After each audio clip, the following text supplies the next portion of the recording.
बिस्मिल्लाहिर्रहमानिर्रहीम। लाखों करोड़ों दरूद आप सल्लल्लाहु अलैहि वसल्लम पर और आपकी आल।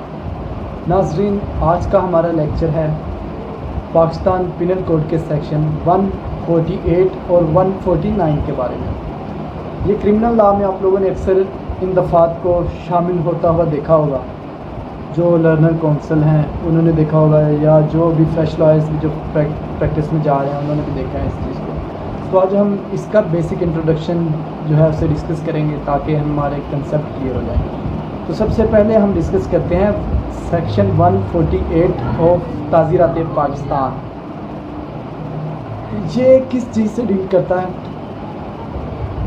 ये डील करता है मोहलिक हथियार से मुसल्लह होकर बुलावा करना या उससे दहशत फैलाना, इकट्ठे होकर मतलब कुछ शोर शराबा करना, इस चीज़ को ये जो है डील करता है। इसको अगर मैं इंग्लिश में डिफ़ाइन करूँ तो इसे ये कहा जाएगा रियोटिंग आर्म्ड विद डेडली वेपन्स।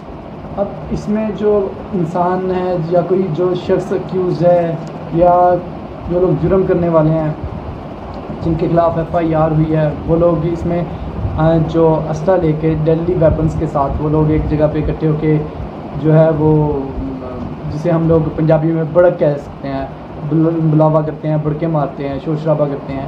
इस पे ये जो सेक्शन 148 जो है इसे लगाया जाता है। अब मैं आपको इसमें बताना चाहूँगा कि इसमें कौन कौन से जो वेपन्स हैं वो डेडली वेपन्स कहलाए जाते हैं, जिनके ऊपर ये 148 जो है लागू होती है। इसमें शामिल हैं चंद, जैसा कि इसमें बारूदी असला आ जाता है, इसमें गन आ जाती है, इसमें पिस्टल्स आ जाती हैं, इसमें तलवार, भाला, नेज़ा, ये जो चीज़ें हैं, ये जो वेपन हैं, ये इसके डेडली वेपन्स के हैं। उसके अलावा छुरियाँ वो डेडली वेपन नहीं है। इसका मैं आपको एक केस लॉ भी बता देता हूँ जिसमें ये कहा गया था 1968 में पाकिस्तान के क्रिमिनल लॉ जर्नल 371 में ये कहा गया कि छुरियाँ जो हैं वो डेडली वेपन नहीं है। उसके अलावा लाठी जो है वो भी जो है डेडली वेपन नहीं है क्रिमिनल लॉ में। इसका भी आपको मैं एक केस लॉ बता देता हूँ। 1968 में क्रिमिनल लॉ जर्नल जो था 1891 में इसे भी साबित किया गया था। अब मैं आपको लेकर चलता हूँ कि इसमें जो दूसरा सेक्शन है 149 वो किस चीज़ से डील। सेक्शन 149 जो है ये डील करता है मजमा खिलाफ कानून को। हर रुकन इस जुर्म का मुजरिम होगा जिसका इर्तिकाब गरज मुश्तरक की तकमील में किया जाए। अगर मैं इसको इंग्लिश में बयान करूँ तो इसे ये कह सकते हैं हम every member of unlawful assembly guilty of offence committed in prosecution of common object. ठीक है।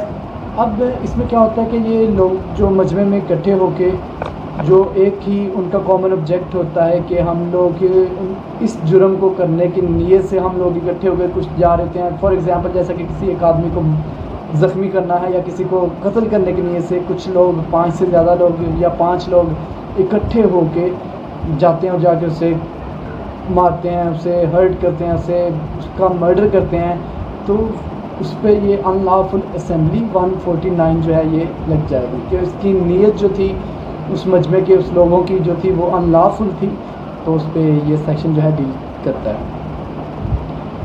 अब इसमें एक चीज़ है कि उनकी जो गर्ज है वो मुश्तरक होनी चाहिए। सब 5 के 5 रुकन की जो इंटेंशन है वो सेम होनी चाहिए कि हम लोग इस इंटेंशन के साथ जा रहे हैं। इसके किसी को मारने की इंटेंशन है तो वो 5 के इल्म में होना चाहिए कि हम लोग किसी का मर्डर करने की नीयत से जा रहे हैं, तो वहाँ पे सेक्शन 149 लगता है। तो नाज़रीन, आज का लेक्चर बस इतना ही। मज़ीद अच्छी वीडियोज़ के लिए और मज़ीद हमारे लेक्चर्स देखने के लिए हमारे चैनल को सब्सक्राइब करें। शुक्रिया। अल्लाह हाफ़िज़।